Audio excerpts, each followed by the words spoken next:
Welcome to Unraveling Success. I am your host, Beth DeLaForest, and this is just going to be a quick solo episode introducing my upcoming mini series about power couples who work together.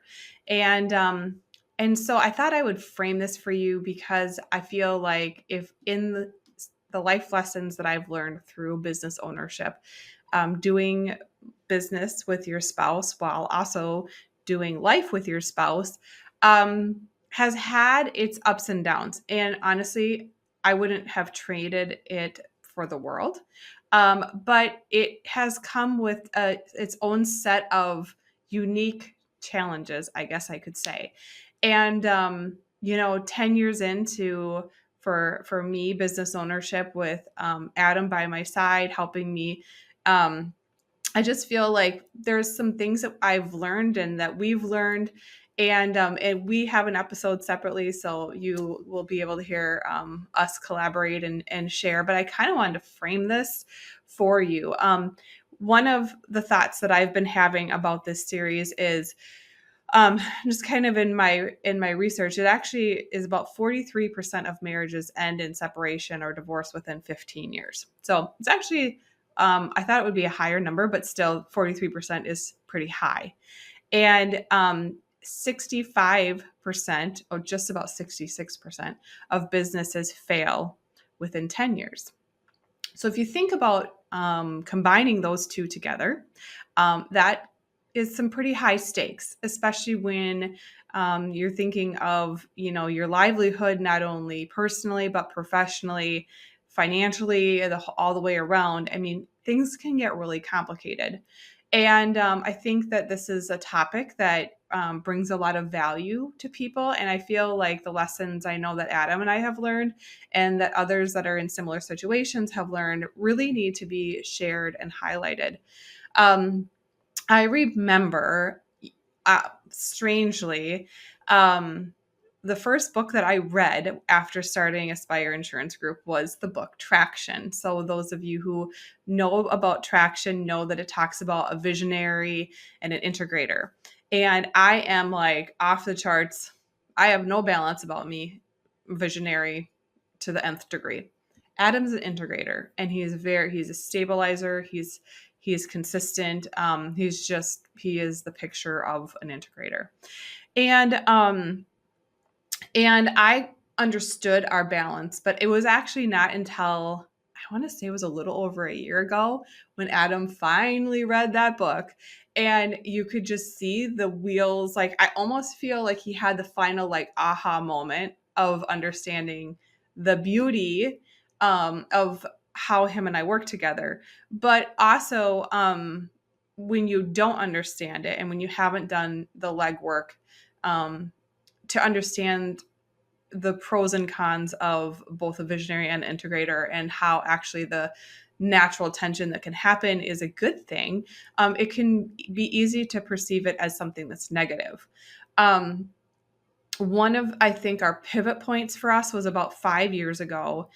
We were going through some cognitive testing. So cognitive is your how. There's a variety of tests to do it. I know me specifically, I'm actually going to be getting certified in the Colby Index upcoming this spring. And so what Colby does is it teaches your how. There are other assessments to do this. We've also worked in the past with Acumax as well. And but it tells you how. And I like these tests more than I like personality tests, because I really just want to know what's the best way to relate, to inspire, to connect. And I remember when with the Colby Index, it measures your quick start. So the quick start, it measures you on a scale of 1 to 10. So basically, once a decision is made, how quickly do you move on that decision? And it was really telling to me when my quick start came back as a 9 and Adam's came back as a 2. And it was one of those moments where, as a visionary who moves really fast, and he's an integrator who is a real slow mover. And that's not bad. That's a good counterbalance. But if you don't understand how to frame it, in my mind's eye, he was actively engaged in pulling me back and pulling me down and saying no all the time. He, on the other hand, is thinking she is so careless and she is so impulsive, and I am terrified of the next decision that she's going to make because I'm not ready. And another area that Colby discovers is how is your fact finder. I think they call it fact finder. So how much information do you need before you make the decision? And I was a 5. So I hit right in the middle and I use my gut and then I move really fast. And that is true to my character. Adam takes his time and researches more. I want to say off the top of my head, I don't remember exactly what his is, but I believe it was an 8. So he is more of a researcher. So he researches, he takes his time, he moves slowly with decisions. I gain in the middle of the road from a information standpoint, use my gut, move really fast on decisions. So we have had to learn to work with each other. To understand, like, he has certain ways that he works. I have certain ways that I work, and neither one of them is bad or good. They are just different. And also, it takes the personal out of it. I know when Adam is resistant to a move that I want to make, that I'm probably just moving too fast. He needs a little bit of time to get comfortable with things. And so I need to dial my 9 back sometimes, and sometimes he needs to dial up his 2. But when you can have conversations like that, you understand, it takes the personal out of it. It takes the strife out of it. Because when we don't understand these things, it's easy to personalize it. And then it turns into just ugliness and hurt feelings. Whereas when you have a depth of understanding about how somebody works, you look through a completely different lens. And I would say it was probably the 5-year ago mark when that shift really happened, mainly happened for us. And then when Adam finished reading Traction, that was when I feel like for us, the final aha moment was. It all kind of pulled things together and we realized what a special balance we actually do have, because I am very, unbalanced in the direction of a visionary. He's the same with an integrator. And so if we can actually lean into that as our strength as a couple, we can do really amazing things together, and just appreciating the other person for the balance that they end up creating. I always tell Adam he'd be so bored if he didn't have me around. And meanwhile, I'd also be probably hair on fire, chaotic mess if I didn't have him as a counterbalance. So this being said, I think that there's a lot of people that don't even get to that point when you're talking about marriage, right? So marriage is hard enough the way it is, and then you end up spending plenty of time with your spouse. I know one of the things that's really worked well for Adam and I specifically is I am in the office 2 to 3 days a week. And then he's at home. And so we are at home really only working together like an hour, a day and a half a week. And I think that's good. We work fine together in that amount of time. But I do think because him and I work very differently, our hows are so different with how we approach our work and structure our days, that if we were in the same space all the time, I think that it would maybe not be very healthy for us.